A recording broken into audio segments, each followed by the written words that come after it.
జై శ్రీకృష్ణ. ఈరోజు తిరుప్పావైలోని 26వ పాసురము, దాని తాత్పర్యం గురించి తెలుసుకుందాము.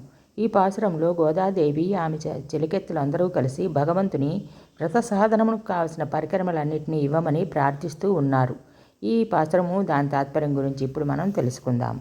మాలే మణివண்ண మార్గళి నీరాడువాన్ மேலையார் செய்வனகள் வேண்டுவன கேட்டியேல் யாலத்தையெல்லாம் நடுங்க முரல்வன ஆலன்ன வண்ணத்துன் பாஞ்ச சென்னியமே போல்வன செங்ககள் போய்ப்பாடுடையனே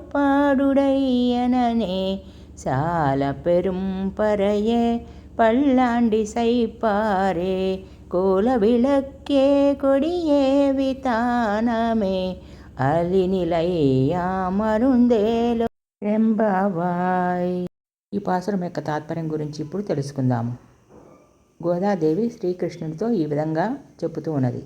ఆశ్రిత వాత్సల్యం కలవాడా, ఇంద్రనీలమణి వంటి కాంతి స్వభావం కలవాడా, అఘటనా సమర్థుండువై చిన్న మర్యాకుపై అమరిపరుండునవాడా, మేము మార్గశీర్ష స్నానము చేయదలచి అందుకు అవసరమైనటువంటి సాధనమును కోరి నీ వద్దకు వచ్చినాము.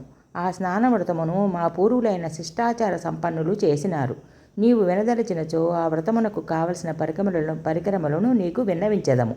ఈ ప్రపంచమంతయు కంపించినట్లు ధ్వని చేయనట్టియు, పాలవలే తెల్లని కాంతి కలిగినట్టియు నీ పాంచజన్యమని శంఖమును పోలిన శంఖములు కావలేను.